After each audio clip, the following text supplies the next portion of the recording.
kwento ng pag-asa at mga kwento ng buhay dito sa Barangay Love Stories. Love Stories.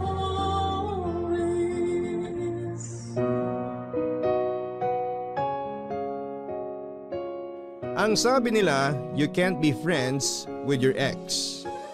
Pero para sa iba, mas mabuti nang maging kaibigan ng taong dati mong minahal kesa hayaan siyang mawala at tuluyang lumayo sa buhay mo. Sign daw ito ng pagiging mature kung saan ay tanggap ninyong pareho ang katotohanan ng hindi talaga kayo ang para sa isa't isa. Ganito nangyari mismo sa ating kabarangay ngayong araw na itago na lang natin sa pangalang Kisses, kung saan ang ex-boyfriend niyang si Reese ay nauwi sa pagiging boy best friend niya. Saan hahantong ang pagkakaibigang ito nila Kisses at Reese? Ito ang dapat ninyong abangan sa mga kwento ng pag-ibig, buhay at pag-asa sa nangungunang Barangay Love Stories. Dear Papa Dudut, Philippians chapter 1 verse 29. Your pain has a purpose. Ito po ang isa sa mga paboritong verses ko sa Bible na pinanghahawakan ko pa rin hanggang sa ngayon. Malaki ang naitulong nito sa mga pinagdaanan ko sa buhay, lalong-lalo na sa kwentong ibabahagi ko sa inyo ngayong araw. Bago po ang lahat ay tawagin niyo na lamang po ako sa pangalang Kisses. 23 years old na po ako ngayon at taga Cavite. Sumulat po ako sa inyo dahil gusto ko pong i-share ang story namin ng best friend ko. Naitago na lang natin sa pangalang Reese. College po kami noon nang magkakilala kami ni Reese. Kaklase ko po siya sa kursong education. Masasabi ko pong ideal guy si Reese. Bukod po kasi sa pagiging mabait at matalino nito, ay may itsura din po siya at makisig ang kanyang pangangatawan. Bonus pa ang nagsiserve siya sa church bilang pianista. Karaniwan nagsisimula ang dalawang tao bilang magkaibigan bago sila pumasok sa isang relasyon. Pero kami po ni Reese ay nagsimula kami bilang magkasintahan bago naging matalik na magkaibigan. First year college kami noon at kasagsagan ng midterms. Nang magtapat sa akin si Reese na may gusto siya sa akin. Nang mga panahon na yon, Papa Dudut, ay may feelings na rin po akong nararamdaman para sa kanya. Kaya matapos ang 3 buwan na panliligaw ay tinanggap ko siya bilang boyfriend. Ang problema nga lang ay masyado pa kaming bata noon. Immature pa kami kung mag-isip at bawat bagay na ginagawa namin ay nauuwi sa selosan. Kaya naman short-lived lang ang naging relasyon naming dalawa.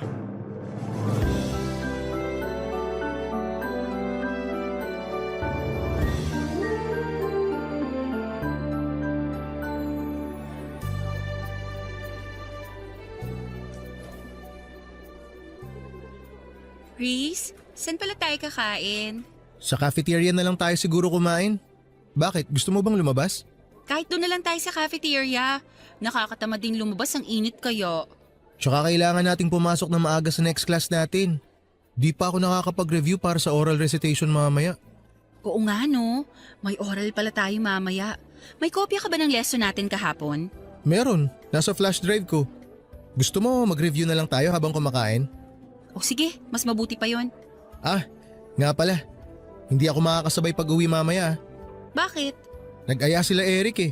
Birthday daw ng kapatid niya. Magiinom kayo? Magiinom sila, ako hindi. Marami pa akong gagawin mamayang gabi. Sige, enjoy kayo. Basta walang inom ha. Ako rin, late din naman ako makakauwi eh. Bakit? Anong gagawin mo? Nagpapasama si Jake, may ilalaka daw na papers. May kailangang ipapirma sa mga prof at kay Dean. Jake? Bakit? Di niya ba kayang gawin yung mag-isa? Kilala mo naman si Jake? Sobrang mahiyain na tao noon. Tsaka takot siya kay Dean. Alam mo naman si Dean, tingin pa lang, akala mo nangangain ng tao. Lagi na lang nagpapasama sa iyo yung Jake na yan ah. Wala ba siyang ibang kaibigan? Baka mamaya pinopormahan ka na pala nun ah. Grabe ka naman mag-isip. Nagpapatulong lang naman yung tao. Nagpapatulong daw. Sabihin mo, may ibang motibo yan Jake na yan. OA ka ha? Alam naman niyang may boyfriend ako. Yun na nga eh. Alam niyang may boyfriend ka na tapos lapit pa siya ng lapit sa'yo. Nagsiselos ka ba? Harmless naman si Jake eh. Ikaw talaga sobrang malisyoso mo. Huwag mo na siyang samahan. Bakit naman? Nag-promise na ako sa kanya. Di sabihin mo busy ka o kaya may emergency, ganun. Di ka na naawa sa tao. Magpapapirma lang naman eh. Ang dali-daling magpapirma eh. Mabigat ba yung papel? Kailangan talaga may kasama siya? Riz, ayan ka na naman ha? Nagsisimula ka na naman. Nagsisimula ng ano? So ayaw mo? Mas gusto mong samahan si Jake? Bakit ba ayaw mo kay Jake? Ano, pagbabawalan mo na akong sumama sa mga kaibigan ko ngayon? Hindi kita pinagbabawalan. Sinasabi ko lang na ayaw kong dumikit-dikit ka dun sa Jake na yon. Kung sasama ka sa mga kaibigan mong babae, yon, walang problema sa akin yun. Alam mo, sumusobra na yung pagiging siloso mo eh. Insecure ka ba sa sarili mo at lahat na lang ng tao pinagseselosan mo? O sige, kung gusto mo, di dun ka na sa Jake na yon. Mas importante pala yung taong yun kaysa sa akin eh. Riz, kaibigan ko lang si Jake. Sasamahan ko lang siyang magpapirma. Hindi naman tayo lalabas mamaya, di ba? Saka sabi mo pupunta ka kina Eric. Pinagbawalan ba kita? Hindi naman, di ba? Oh, bakit nadami si Eric dito? Ang sinasabi ko lang, hindi ako naghihigpit sa'yo. Okay lang sa akin kung sino mga kasama mo. Mag-inom ka, gumala ka. Walang problema sa akin. Sana ganun ka rin sa akin. Bahala ka nga. Doon ka na sa Jake mo.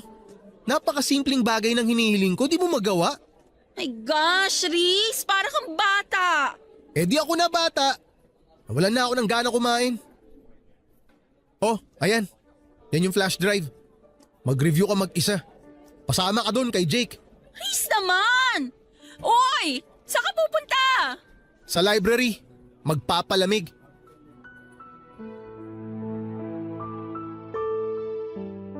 Palagi na lang kami noong away bate ni Riz, Papa Dudut.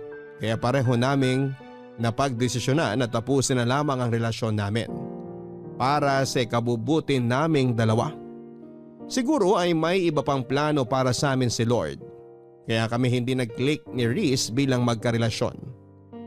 Ganon man ang nangyari ay nanatili pa rin kaming magkaibigan. Dahil siguro magkaklase kami at araw-araw naman kaming nagkikita kaya nagstay kami as friends. Nagsimulang tumibay ang relasyon namin, Papa Dudut. Bago kami matapos sa first year college. Naging groupmates kami noon sa isang school project.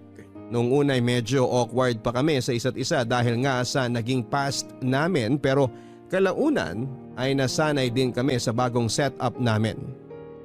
Pagkatapos nito ay sunod-sunod ang pagsasama namin ni Riz sa iba't ibang school activities.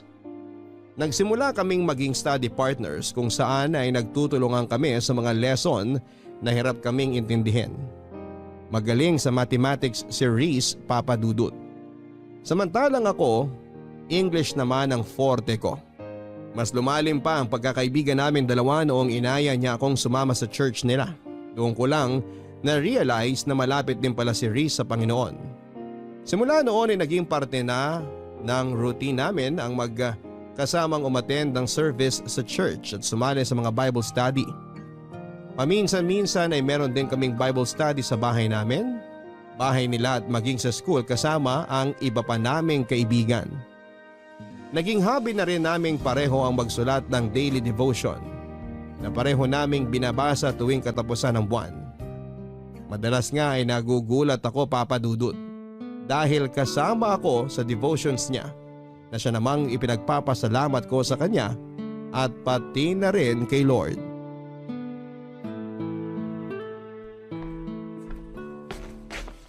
Oh, eto na yung pinakahihintay mo. Malalapag ko na. Mainit-init pa. Ano yan? Kwek-kwek. Kwek-kwek? Pero blue? Wala kaming food coloring dito sa bahay.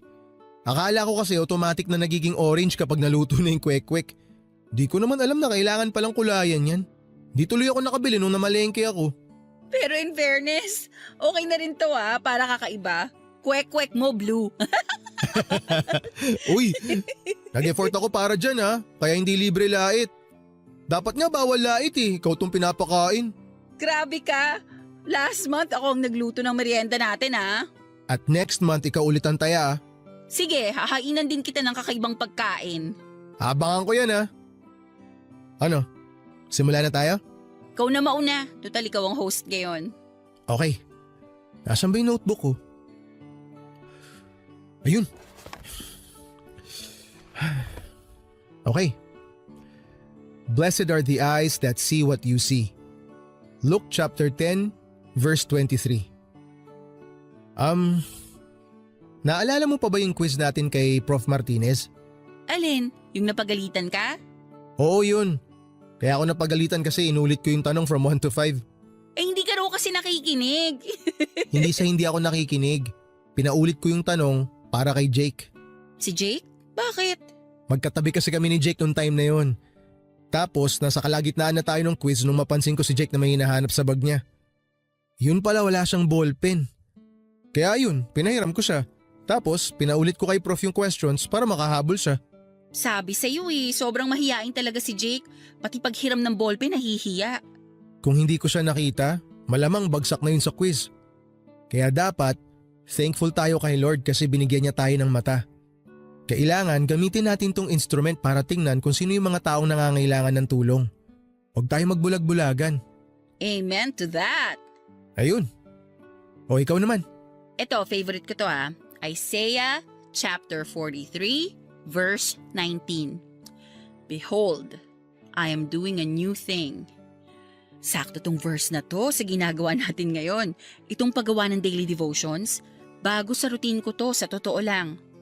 Ito yung new thing sa buhay ko ngayon at hindi ko ine-expect na may enjoy ko tong bagong hobby natin na to. Kaya thankful ako sa'yo, Reese. Kasi kung hindi dahil sa'yo, hindi ako mapapalapit kay Lord. Dahil dito sa ginagawa natin, mas lumalawak ang pangunawa ko sa mga bagay-bagay. Mas humahaba ang pasensya ko, nag-iiba ang pagtingin ko sa mga nasa paligid ko. Para bang nag-i-improve ako as a person. Kaya salamat talaga sa'yo. Walang anuman. Masaya ako malamang masaya ka. At dahil dyan, meron din akong isa para sa'yo. Teka lang, hanapin ko sandali. Eto. Father, not my will, but yours be done. Luke chapter 22, verse 42. Okay, paano ko ba sisimulan to? Alam mo bang chick boy ang tawag sa akin ng mga kaibigan ko nung high school kami? Talaga? Bakit? Hindi ko rin alam. Kasi ang totoo niyan, never pa ako nagka-girlfriend. Ikaw yung first girlfriend ko. Pero nung high school kasi ako, marami akong niligawan kung alam mo lang. Kaso palagi akong busted every time na naniligaw ako. Ewan ko kung anong mali sa akin. Siguro pangit lang talaga ako. Oy, hindi Basta ganun. Kaya palaging kasama sa prayers ko noon na sana magka-girlfriend na ako. Hindi nawawala yun. Nung nag-college na ako, nakilala kita. Tapos naging tayo. Kaso umiral naman yung pagiging insecure ko sa sarili ko kaya naging seloso ako. Then, na-realize ko na hindi ko pala kailangan ng girlfriend para sumaya. Kaibigan lang pala ang kailangan ko. At ikaw nga yun. Ikaw yung binigay ni Lord sa akin. Kaya simula nun, tuwing nagpe-pray ako, hindi na ako humihingi.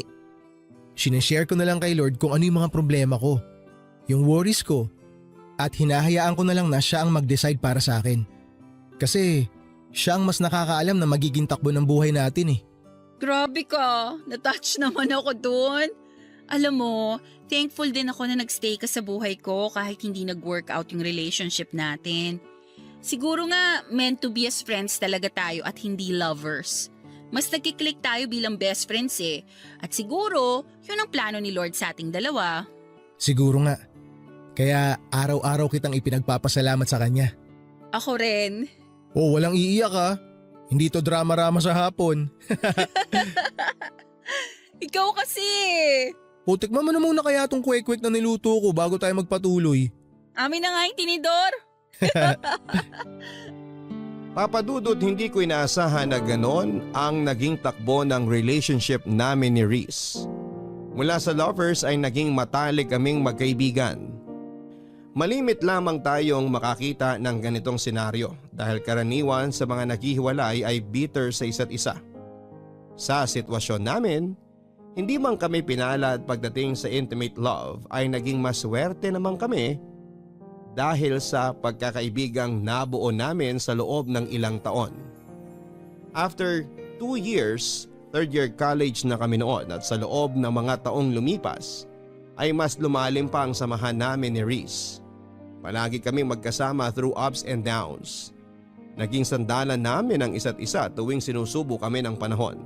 At number 1 supporter rin namin ang bawat isa sa mga success na natatanggap namin. Parang kapatid na nga naging turing ko kay Reese na naging protector ko sa mga taong nakapaligid sa akin. Pero Papa Dudut, hanggat tayo'y humihinga ay hindi tayo nauubusan ng pagsubok sa buhay. Dumating ang araw kung saan ay sinubok ang tatag ng loob ko at pananalig sa Diyos. Nangyari ang isa sa mga bagay na pinakatatakutan ko nang matanggap ko ang balita na inatake sa puso ang papa ko na noon ay nagtatrabaho sa ibang bansa. Papa Dudut, malaki ang pasasalamat ko kay Lord dahil hindi niya pinabayaan ng papa ko sa abroad.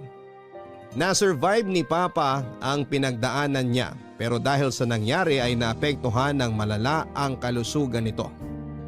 Kinailangan niyang umuwi sa Pilipinas para mabantayan namin siya ng maayos. At dahil nga sa pagkawala ng trabaho na inaasahan naming breadwinner sa pamilya ay kinailangan ko pong isakripisyo ang pag-aaral ko para makatulong sa aking mga magulang. Mapalad naman po ako at mabilis akong nakahanap ng trabaho bilang reservation officer sa isang travel agency. Sobrang bilis ng mga pangyayari sa punto ng buhay kong yon, Papa Dudut.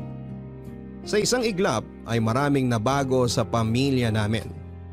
Sa mga susunod na problemang dumating sa amin ay aminado akong nawala sa isipan ko si Reese. Sa sobrang busy ko sa trabaho noon at sa pagbabantay sa kalusugan ni Papa, ay napabayaan ko po ang pagkakaibigan naming dalawa. Hindi ko siya na-update sa mga pangyayari sa buhay ko at eto ang isa sa mga dahilan kung bakit siya nagkaroon ng tampo sa akin. Saka na lang nalaman ni Reese ang mga pinagdaanan ko noong malaman niyang hindi na pala ako nag-enroll para sa second semester. Masyado na kasi noong mabigat ang family problem namin kaya naisipan kong wag nang idamay pa roon si Reese. Kung problema lang sana ito sa school o mga bagay na madali lang solusyonan, ay naibahagi ko na ito sa kaibigan ko. Pero dahil personal ko itong problema at ang pamilya namin ay minabuti kong solohin na lamang ito. Nagtampo sa akin noon si Reese dahil pakiramdam niya ay kinalimutan ko na siya at binaliwala ko na lamang basta ang friendship namin.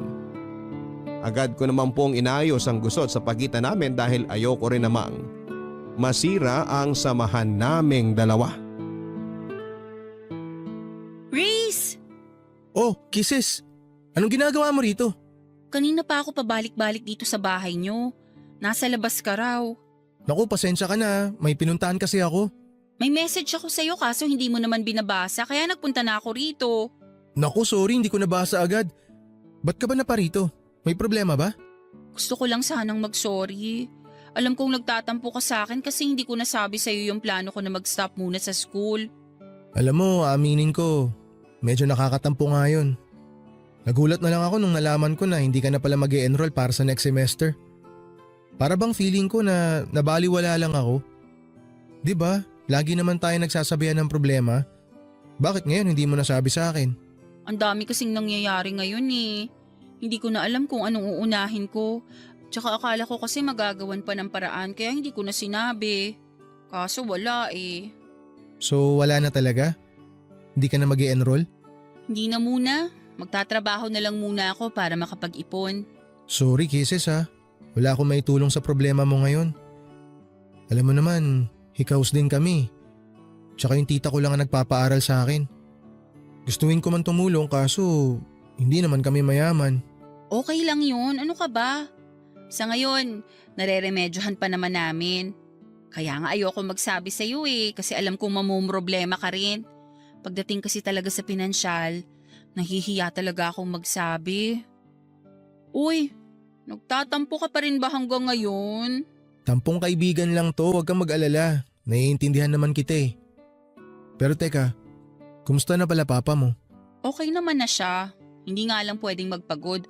Tsaka nadagdagan na naman yung maintenance niya. Daming gamot na kailangan bilhin. Kaya kailangan talagang kumayod. Eh ikaw, kumusta ka naman? Alam ko na lagi tayong nag-uusap sa chat at nagkikita every month para sa mga devotion natin. Pero gusto kong malaman yung totoong nararamdaman mo ngayon. Huwag kang maglihim sa akin, okay? Mas lalo ako magtatampo sa'yo. Sa totoo lang, medyo nalulungkot ako kasi nga syempre, hindi muna ako makakapasok sa school. Ibig sabihin nun, mapag-iiwanan ako. Hindi na tayo sabay makakapagtapos. Eh di ba promise natin sa isa't isa na sabay tayong magmamarcha, tapos sabay na magtitake ng board?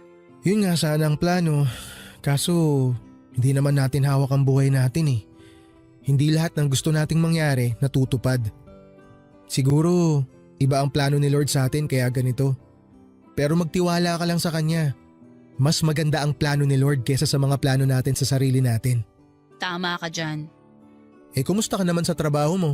Madali lang yung trabaho. Actually, nakapag-adjust naman ako agad. At saka mababait yung mga katrabaho ko, lalo na yung boss ko. Pero syempre, minsan may clients talaga na masungit, kaya kailangan talaga ng mahabang pasensya. Intindihin mo na lang sila. Hindi natin alam kung ano pinagdadaanan nila eh. Alam ko naman yun. Tuwing may ganun nga ako na-encounter, iniisip ko na lang na para sa kinabukasan ko to. Tama yan, maganda yan. Mindset lang. Kaya ayusin mo ang trabaho mo. Kailangan mong bumalik sa pag-aaral. Magiging licensed teacher pa tayo. Oo naman, kaya wag kang magmadali ha. Antayin mo ko. Siyempre, ikaw pa ba? Pero wag ka ring magmadali. 'Di ba sabi nga, don't rush what God is taking time to prepare. Tiwala lang tayo sa timing niya. Tatandaan ko yan. Basta ako work. Tapos ikaw naman, pagbutihin mo yung pag-aaral mo ha. Okay po, Nay. O sige na, uwi na ako. Uwi ka na agad? Pasok ka muna sa bahay. May merienda ata sa loob. Meron ba? O sige, tara. After a year ay mabilis din namang naibalik ang dati sa pamilya namin. Dahil sa sipag at tiwala kay Lord ay unti-unti rin kaming naging financially stable. Hindi na rin po bumalik sa ibang bansa si Papa. Minabuti naming manatili na lamang siya dito sa Pilipinas para sa ganoon ay mabantayan namin siya. Mas mabuti na pong maging maingat dahil kapag pinayagan namin siyang bumalik sa abroad ay baka maulit na naman ang nangyari sa kanya. Hindi ko po kaagad iniwan ang work ko at nagpatuloy ako sa pagtatrabaho para mapaghandaan ang pagbabalik ko sa pag-aaral. Gusto ko po kasing magkaroon ng sapat na ipon para masuportahan ang sarili ko at hindi na umasa sa mga magulang ko. Sinikap ko rin pong balansehin ang oras ko sa trabaho, sa pamilya at kay Riz. Patuloy ko siyang sinuportahan sa kanyang pagpupursige na makamit ang pangarap naming maging licensed teacher. Hindi ko rin po kinalimutang umattend sa mga Bible studies kasama si Riz at ang pagpunta sa mga Sunday service para makapagpasalamat kay Lord sa patuloy na paggabay sa amin at pagbibigay ng blessings. Nang taong pong yun ay nakapagtapos ng pag-aaral si Riz at isa po ko sa mga proud sa achievement na nagawa ng aking kaibigan. Pero sa kabila nito, Papa Dudut, ay hindi ko maiwasang makaramdam ng inggit dahil napag-iwanan na ako ng mga kaklase ko. Pareho naming pinangarap ni Riz na makapagtapos at sabay na ipagmayabang sa mundo ang diplomang matatanggap namin. Pero dahil sa mga hindi magagandang bagay na nangyari sa buhay ko, ay hindi ko na ito magagawa pa kasama ang best friend ko. Gayunpaman ay ipinakita ko kay Riz ang buong suporta ko sa kanya sa panibagong yugto ng buhay na kanyang tatahakin.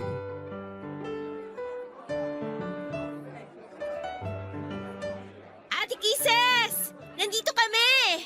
Uy, Jenica! Kanina ko pa kayo hinahanap, nandito lang pala kayo. Ang daming tao, grabe. Di mo na naabutan pagkuha ni Kuya sa diploma niya. Kaka-out ko lang kasi sa trabaho tapos bumili pa ako ng regalo. Kaya nga ako laging nagpapasend sa'yo ng pictures para kahit papano makita ko yung reaction niya during graduation. Madami akong sinend sa'yo. Oo nga salamat. Nakasave na lahat sa phone ko. Teka, nasa na ba siya?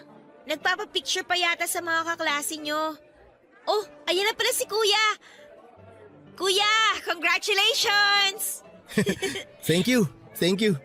Ang pogi naman ng bagong graduate. Bagong gupit. Siyempre naman, dapat gwapo tayo sa mga picture. Talagang pinaghandaan Ito yung matagal na nating hinihintay. Oo nga, sa wakas abot kamay mo na rin ang pangarap mo. Hindi pa, may board exam pa tayo. Pero at least natapos mo na yung first step. Lisensya na lang ang kulang. Alam mo, naiinggit ako sa inyo kasi tapos na kayo samantalang ako. On hold pa lang ang future ko. Hanggang ngayon ba yan pa rin ang nararamdaman mo? Hindi ka naman napag-iiwanan Isipin mo na lang na nakabreak ka lang. Tsaka hindi naman karera ang buhay. Hindi to pabilisan. Nakakalungkot nga kasi marami sa atin na masyado nagmamadali sa buhay. Minsan nakakalimutan na nilang i-enjoy yung moment. Hindi ko rin naman kasi maiwasang makaramdam ng inggit Parang ngayon, ang sarap sana sa feeling kung nakasuot rin ako ng toga. Ang saya sana kung kasama ako sa class picture nyo, na may pangalan din ako sa yearbook. Siyempre, kayo yung mga nakasama ko ng journey ko sa pagiging teacher ko. Kaya nalulungkot lang ako na hindi ko kayo makakasabay. Ano ka ba? Walang expiration date ang pag-aaral. Pwede ka naman bumalik sa school anytime Makukuha mo pa rin yung diploma mo. Magiging teacher ka rin balang araw. Makakamit mo yung pangarap mo basta magpursige ka lang. Huwag kang panghinaan ng loob. Mas proud nga ako sa iyo kasi nakakatulong ka na sa pamilya mo kahit hindi ka pa-graduate. At sure ako pati mga magulang mo proud na proud din sa'yo. Salamat Ay nako, nagdrama pa ako. Ngayon pa talaga na dapat happy lang kasi moment mo to. Bida-bida talaga ako minsan no? Anong minsan? Madalas. Ay talaga ba? Biro lang. Sige, di ko nabibigay tong gift mo. May regalo ka sa akin? Nasaan? O ayan. Congratulations! Uy! Salamat, nag-abala ka pa. Sus, kunwari ka pa, gusto mo rin naman. Nakailang pasaring ka na kaya tungkol sa regalo mo. Joke lang naman yun, tinutuo mo naman. Baliw! Kahit naman hindi ka magpasaring, ibibili talaga kita ng graduation gift kasi deserve mo yan. Proud ako sa'yo, tandaan mo yan. At ikaw, tandaan mo rin na lagi ako nakasupport sa'yo. Siyempre, tulad nga ng sabi ko kanina, proud na proud ako sa'yo. Matagal pa ba kayo dyan? Baka naman gusto nyong sa bahay na lang ipagpatuloy ang tsikahan nyo. Kasi gutom na po ako Bakit, magpapakain ka ba? May surprise handaan sa bahay. Marami kang sponsor kaya umuwi na tayo. Paano pa magiging surprise yun kung sinabi mo na? Ay, oo nga pala no. Sorry, hindi ko sinasadya. Ikaw talaga? Napaka-spoiler mo. Kayo kasi ang dami niyong kwento Magkunwari ka na lang na nagulat mamaya. Sige na, tara na. Kisses, halika na. Ganun na nga po ang ginawa ko, Papa Dudut. Katulad ng sinabi sa akin ni Riz ay hindi ako nagpadaig at humabol ako. Ginawa ko motivation ang pagbabalik ko sa school para pagbutihin pa ang trabaho. Nang makakuha ako ng sapat na ipon ay nagsumikap ako makabalik sa pag-aaral. Hindi nga nagtagal ay nakapag-enroll po ulit ako sa university kung saan kami sabay na nag-aral ni Riz. Sobrang saya ni Riz nang mabalitaan niyang nagbalik na ako sa eskwela para ipagpatuloy ang kurso ko. Sa katunayan ay mas excited pa nga siya kesa sa akin. Sa pagkakataong yon, sa halip na mag-enroll sa isang review center at paghandaan ang kanyang board exam ay naisipan ni Riz na maghanap na muna ng trabaho. Ayon sa kanya, siya naman na mag-iipon habang ako ay nag-aaral pa. Gusto raw kasi niya na hintayin ako para sabay kaming makapag-review at sabay na maging lisensyadong guro. Yung kasi ang pangako namin sa isa't isa, Papa Dudut, na sabay naming aabutin ang mga pangarap namin. Sobrang na-appreciate ko pang ginawang yun ni Riz para sa akin kaya sineryoso ko ang pag-aaral. Ginawa ko siyang inspirasyon upang mapagbuti ko ang studies ko. Pero ang hindi ko alam, Papa Dudut, ay may iba pa palang plano ang tadhana para sa aming dalawa.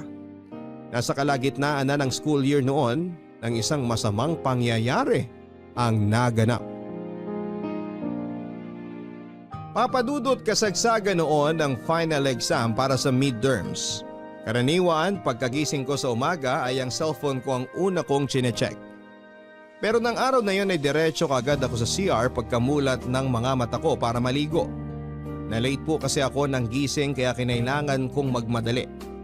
Hindi ko alam kung bakit pero nang araw na yon ay hindi ko sinunod ang daily routine ko. Kadalasan ko po kasing binabati ng maaga si Reese bago ko simulan ang araw ko. Pero hindi ko ito nagawa ng panahon na yon. Umabol pa ako sa pagre-review habang papunta sa eskwelahan. At pagkarating sa eskwela ay diretso kagad kami sa examination. Sobrang busy ko ng araw na yon, Papa Dudut. Sa katunayan nga ay tanghali na nang magkaroon ako ng oras para i-check ang cellphone ko. Saktong 1:00 noong makita ko ang sunod-sunod na missed calls sa akin ng kapatid ni Reese. Pagkabasa ko sa message ng kapatid nito ay bigla akong nanlamig at binalot ng kaba. Nang mabasa ang gusto nila akong papuntahin sa kanilang bahay as soon as possible. Tagaktak na noon ang malamig na pawis sa mukha ko habang nagmamadaling nagtungo sa bahay nila Reese. Habang nasa daan ay sinusubukan kong kontakin ang kapatid ni Reese upang makibalita kung may nangyari bang masama pero walang sumasagot sa tawag ko.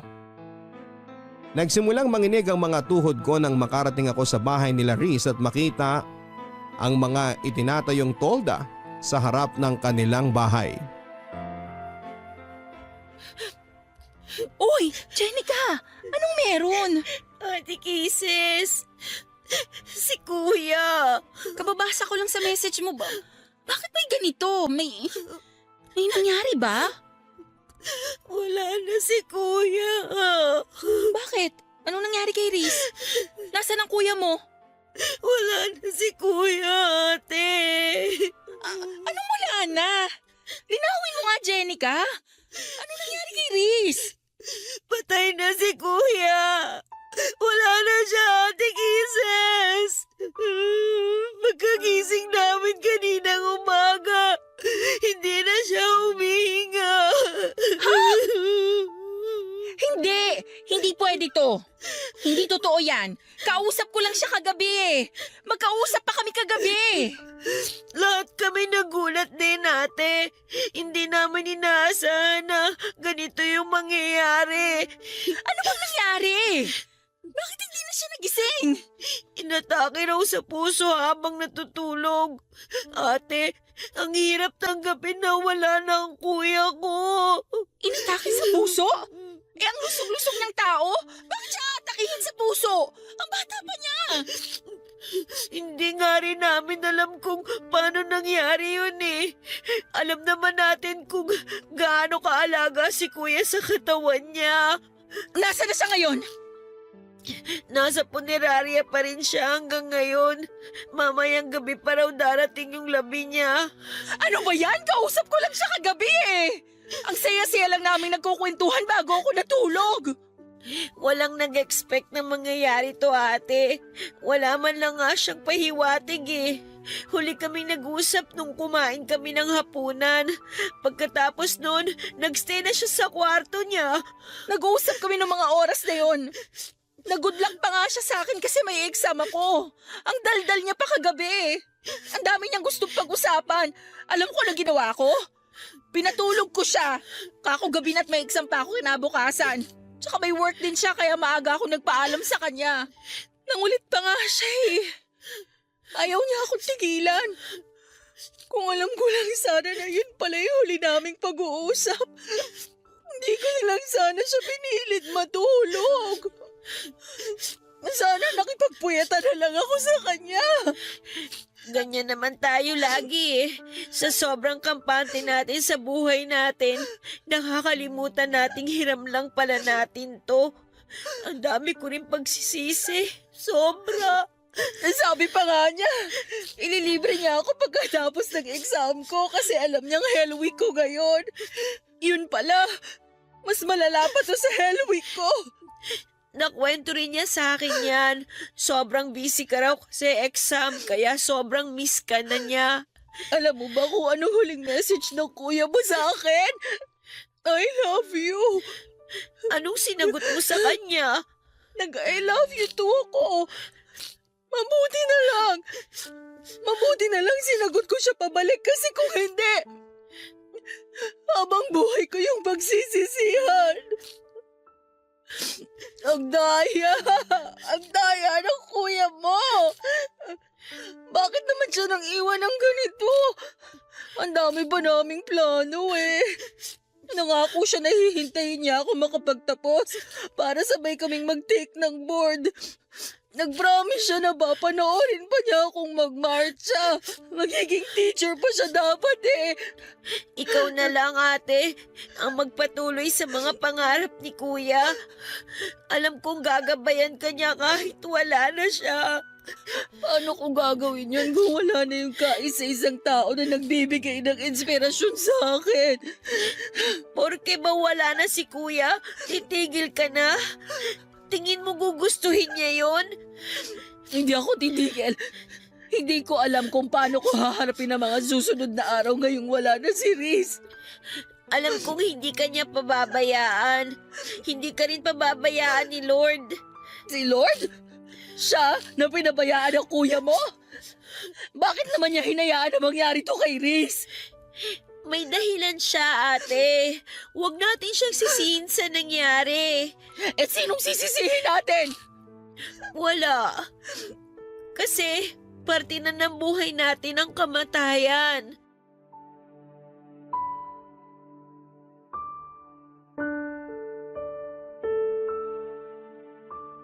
Papadudot habang nilalapitan ko, ang kabaong ni Riz ay parang pelikula na nag-flashback sa isipan ko ang mga ala-ala naming dalawa. Simula noong una kaming nagkita, noong niligawan niya ako at noong mga panahong away-bati kami bilang mag-boyfriend at girlfriend. Bumalik ako sa mga panahong sabay pa kaming pumasok sa klase. Yung mga moment na magkasama kaming nagre-review para sa exam. Mga araw na pag-attend namin sa Bible studies at sa church para magpasalamat kay Lord. Isa na siguro sa mga alaalang hindi ko makakalimutan kay Riz ay ang mga ngiti sa mata nito habang nakatungtong sa stage, suot ang kanyang toga at hawak-hawak ang diploma niya. Napakabata pa niya para bawiin siya ng Panginoon sa mundong ito, Papa Dudut. Marami pa siyang pwedeng gawin. Marami pa siyang pangarap sa buhay na gustong tuparin. Sobrang sakit lang na maaga akong nawala ng taong hindi ko lang itinuring na basta kaibigan, kundi isang pamilya na rin. Hanggang sa ngayon, Papa Dudut, ay hirap pa akong tanggapin ang nangyari. Hindi ko maiwasang manghinayang sa katotohanan ng isang hinaharap ang kailanman ay hindi na natin makikita ang kalalabasan. Bilang pagpapakita ng aking pagmamahal sa kaibigan ko ay iginugol ko ang buong free time ko sa bahay ni Riz. Isa ako sa mga nakipagpuyatan at nagbantay sa kanyang burol. Sinigurado ko rin na may balikat na maasasandalan ang mga kamag-anak na iniwan nito, lalong-lalo na ang kanyang mga magulang at kapatid. Kahit dito na lamang sa huling pagkakataon ay maipakita ko kung gaano ako nagpapasalamat kay Riz sa pagdating niya sa buhay ko.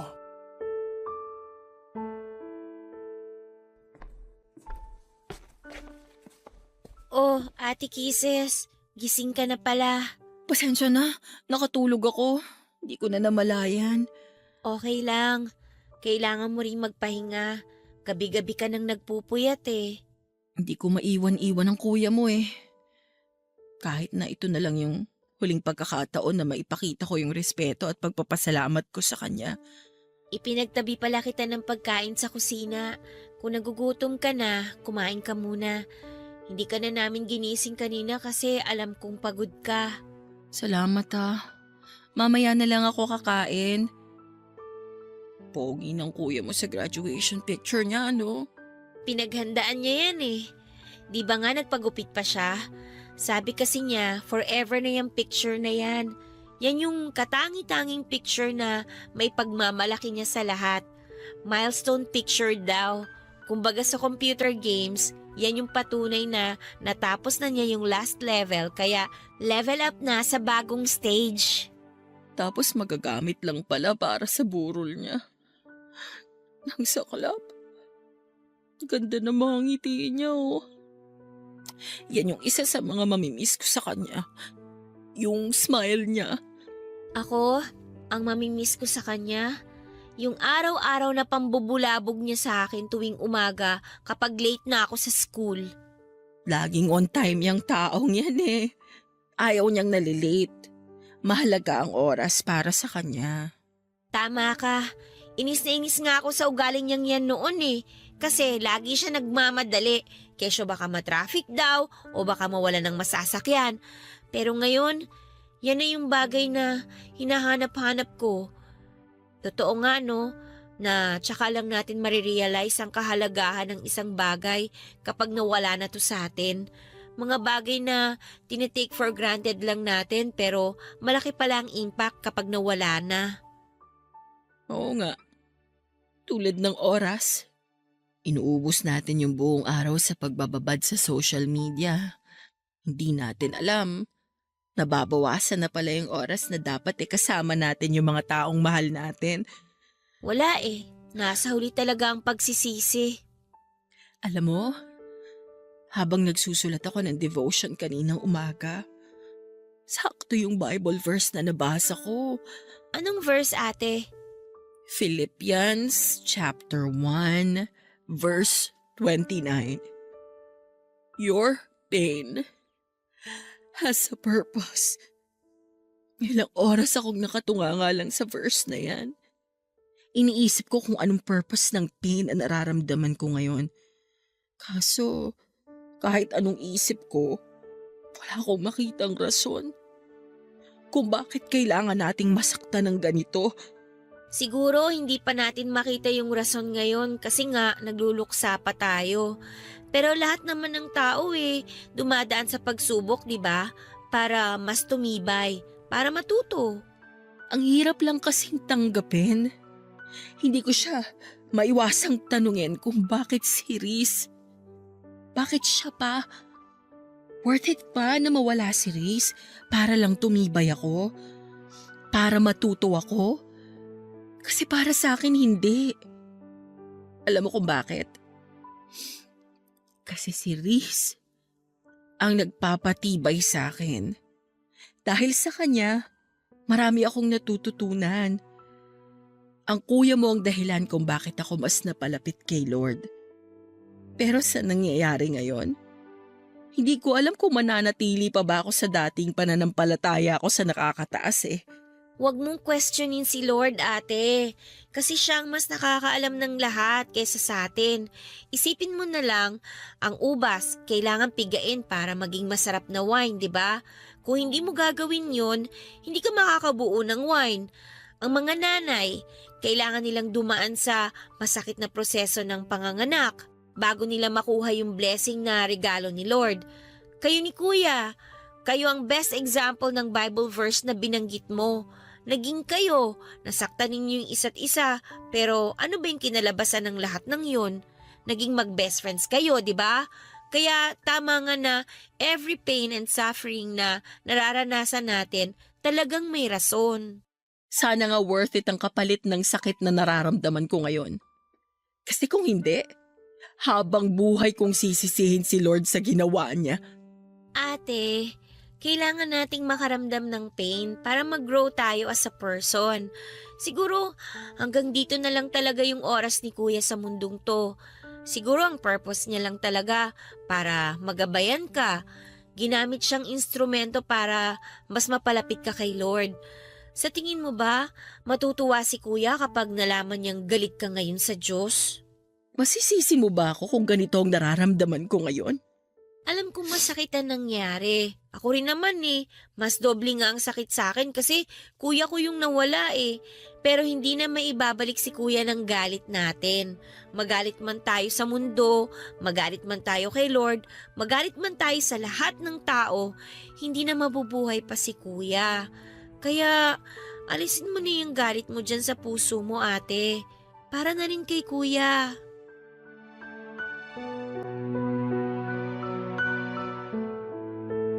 Mahigit 1 linggo rin po naming pinaglamayan ng mga labi ni Riz bago siya inilibing sa kanyang huling hantungan. Aaminin ko po sa inyo, Papa Dudut, na noong mga panahong yon ay nawalan ako ng ganang mag-aral. Hirap ako mag-focus sa klase at para bang nawala na ako ng inspirasyon para magpatuloy. Sa loob ng mahigit 1 buwan ay pinagdaanan ko ang tinatawag na 5 stages of grief and denial. Anger, bargaining, depression, and acceptance. Aaminin ko po na nagalit ako sa nangyari kay Riz. Nagalit ako kay Lord kung bakit gano'n na lamang ang naging desisyon niya. Question ko siya kung bakit dahil hindi ko po talaga maintindihan na ang isang matalino, mabait at malusog na tulad ni Riz ay bigla na lamang mawawala. Sa mga panahong yon na lugmok ako, Papa Dudut, ay lumayo ang loob ko sa Panginoon. Aminado ako na dahil sa nangyari ay nawala na ang pananampalataya ko kay Lord. Papa Dudut, sa 5 stages of grief na nabanggit, ang pinakamahirap na siguro ay ang depression stage. Akala ko noon ay unti-unti ko nang natatanggap na wala na si Riz, pero dumating talaga ang mga moments, lalo na kapag nag-iisa ako at bumabalik sa alaala ko si Riz. Doon muling bumabalik ang sakit, Papa Dudut. Mugto na noon ang mga mata ko sa gabi-gabing pag-iyak. Isa sa mga naging coping mechanism ko ay ang pag-inom ng alak. Pagkatapos ng klase ay nagiinom ako para lamang makalimutan ang nangyari, para mabawasan ang sakit. Ito ang naging dahilan, Papa Dudut, kung bakit muntik nang masira ang pag-aaral ko. Kung nabubuhay lang sana si Riz noong mga panahong pinababayaan ko ang sarili ko, ay alam kong hindi niya magugustuhan ang nakikita niya. Paniguradong pagagalitan niya ako katulad ng lagi niyang ginagawa tuwing napapansin itong nawawala na ako ng pag-asa.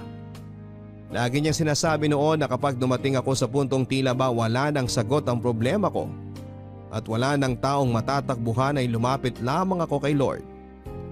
Pero sa pagkakataong yon, Papa Dudut, ay hindi po ako noon handang lumapit sa Diyos.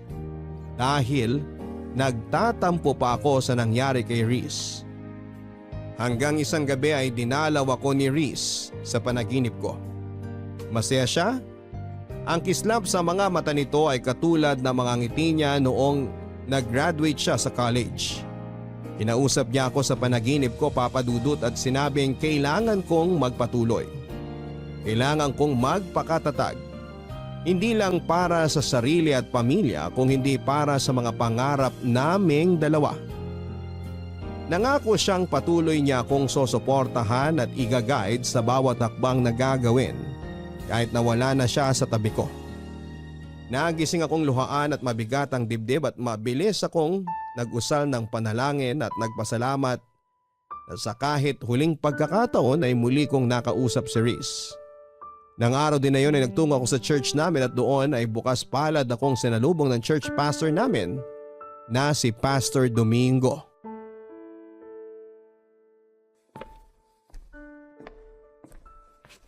Hello, Kisses. Good morning sa'yo. Good morning po, Pastor Domingo. Masyado po ata akong napaaga ngayon. Sakto lang ang dating mo pero mamaya pang service. Maupo ka muna rito. Magkwentuhan tayo sandali. Sige po, salamat. Kumusta ka na?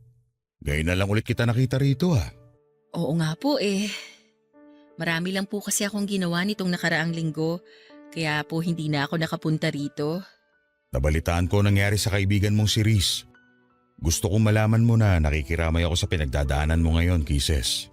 Salamat po, Pastor. Kay bait na bata. Naalala ko pa nung una mo siyang ipakilala sa akin. Sobrang bibo. Natuwa ako nung malaman ko na active din pala siya sa simbahan nila. At magaling pang gumamit ng organ. Sobrang lakas po talaga ng pananampalataya ni Reese kay Lord. Kaya hanggang ngayon, hindi ko pa rin talaga lubos maisip kung bakit gano'n na lang ang sinapit niya. Parang napaka-unfair eh. Kung sino pa yung mabait, yung taong marami sanang maiaambag sa lipunan, yung taong maraming natutulungan, sila pa yung unang binabawi sa atin. Bakit hindi kunin ng Diyos yung mga kriminal, yung mga mamamatay tao dyan?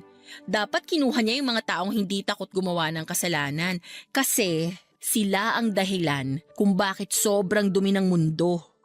Walang pinipili ang kamatayan, Kisses. Pero sa tanong mo kung bakit nauunang mawala mga taong mababait, ito ang sagot ko dyan. Kasi maaga silang namulat. Marami na silang kabutihang nagawa sa puntong wala na silang kailangan pang patunayan sa Diyos. Kumbaga, tapos na yung journey nila. Hindi ko po kayo maintindihan. Sabihin nating may tanim kang kamatis. Alin sa mga bunga nitong unang pipitasin mo? Siyempre yung hinog, di ba? Kasi dumating na sila sa oras na kailangan na silang pitasin. Yung mga may iwan, sila yung kailangan pa ng panahon para lumaki na maayos. Ang ibig niyo bang sabihin, kaya naiiwan ng mga masasamang tao dahil deserve nilang mabuhay ng mas matagal? Naiiwan ang mga masasamang tao kasi sila yung paulit-ulit na binibigyan ng chance ni Lord para magbago. Binibigyan sila ng oras para pagsisihan ng mga maling bagay na ginawa nila, para harapin ang bunga ng kasalanan ginawa nila. Katulad ng kamatis, kailangan pa nila ng panahon para magbago, at kung kailan hinog na sila, saka na lang sila makakabalik sa paraiso ng Diyos. Kaya nga po unfair, diba? Unfair para kanino? Para sa atin o para kay Reese? Para kay Reese. Kasi marami pa siyang pangarap na hindi niya mararanasan kasi maaga siyang binawian ng buhay. Sa tingin mo, mas maganda bang manatili dito sa lupa si Reese kesa sa paraiso ng Panginoon? Hindi ko po alam. Huwag ka malungkot dahil wala na si Reese.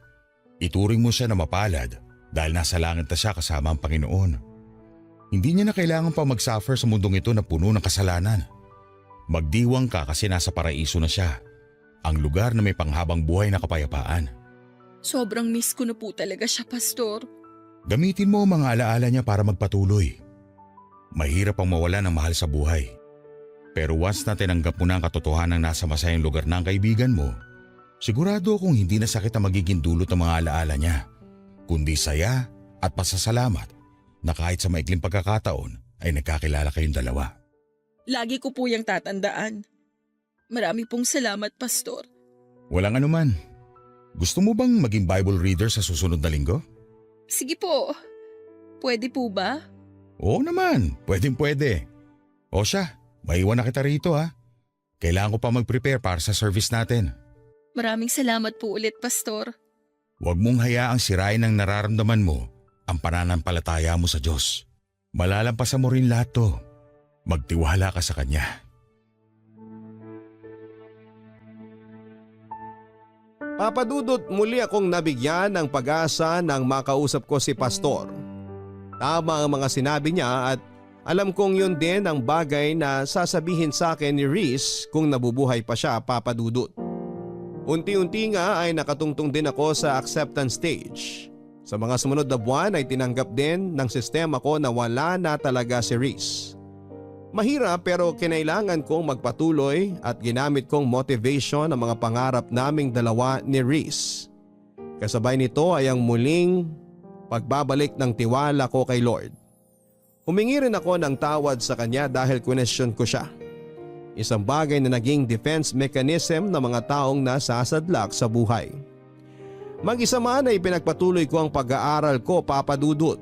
Pinilit kong magpatuloy sa buhay para kay Reese. Alam kong matutuwa siya kapag dumating na ang araw na suot ko na ang aking toga at nagmamarcha sa sarili kong graduation day. Hindi nga nagtagal ay dumating na nga po ang araw na pinakahihintay ko. Natapos ko ang kurso ko at lahat ng paghihirap at sakripisyong ginawa ko ay inalay ko lahat kay Reese.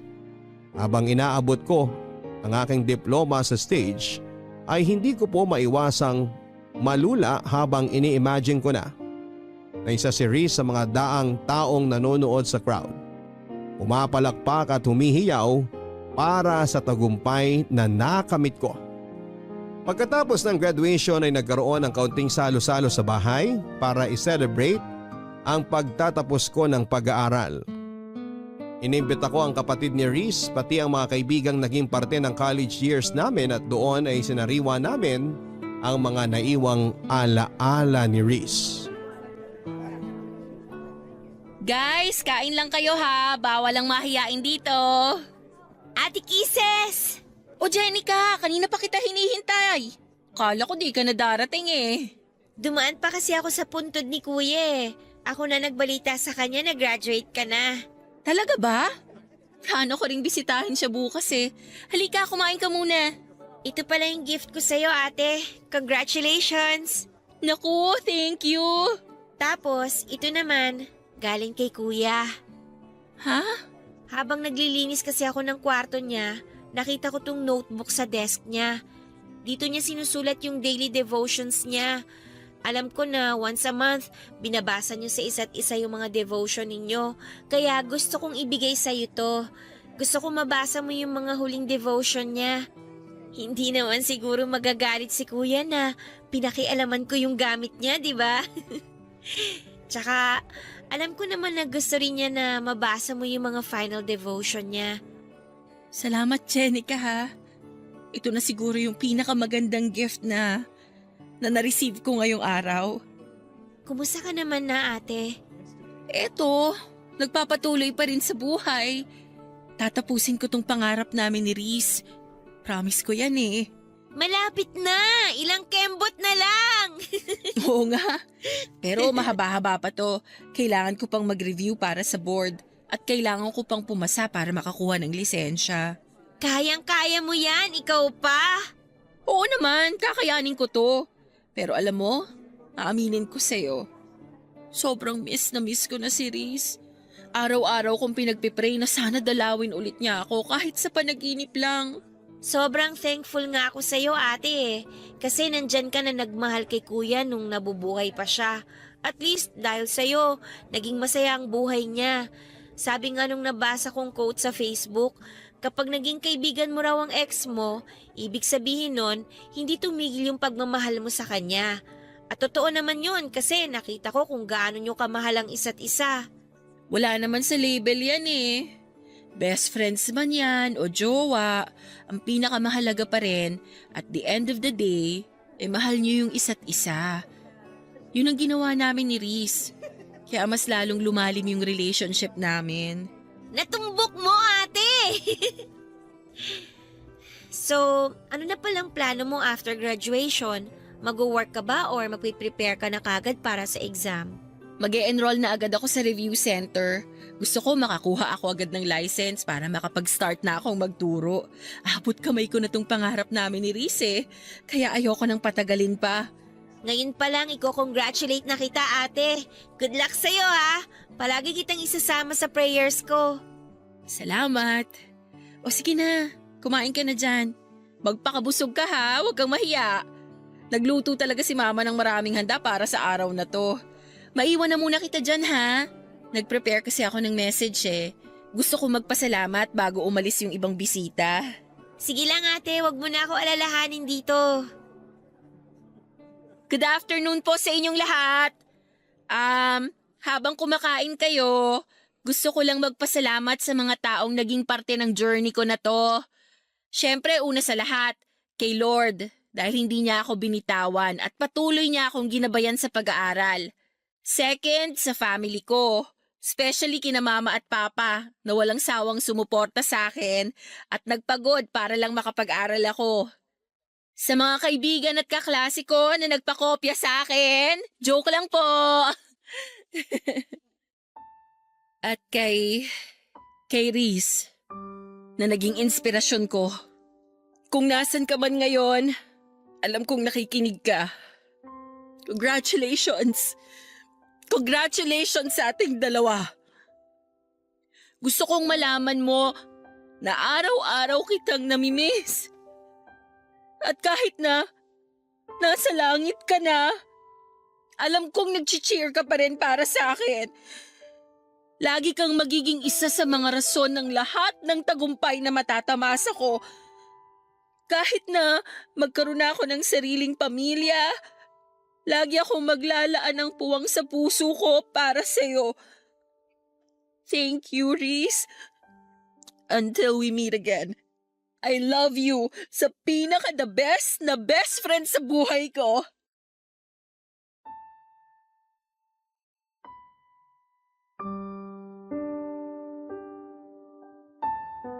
Papa Dudut, after graduation ay agad ako nag-enroll sa isang review center para makapag-prepare sa LET o Licensure Examination for Teachers.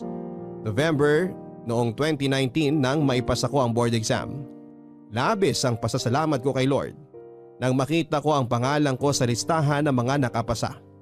Magkahalong saya at lungkot ang naramdaman ko nang sa wakas ay isa na akong licensed professional teacher.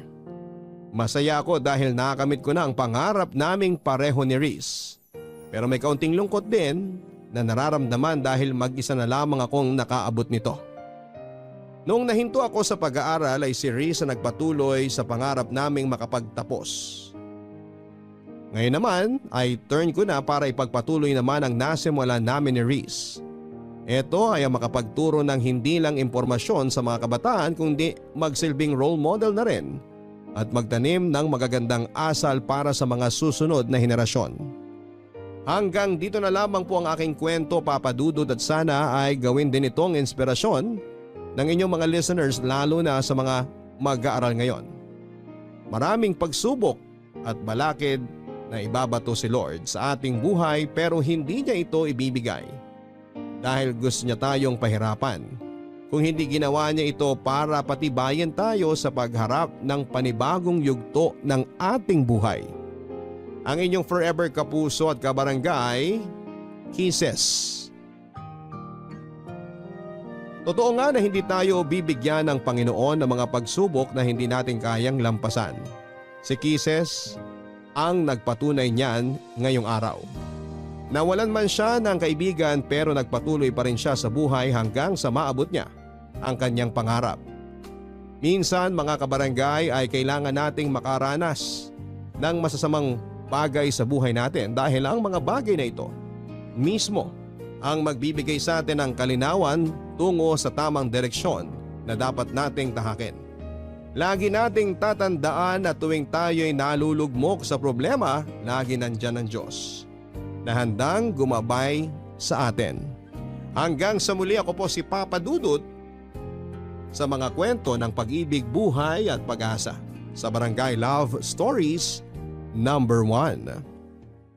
Mga kwento ng pag-ibig, kwento ng pag-asa at mga kwento ng buhay dito sa Barangay Love Stories. Love Stories. Forever. Nagustuhan ng iyong napakinggan? Ituloy yan via live stream sa www.gmanetwork.com/radio.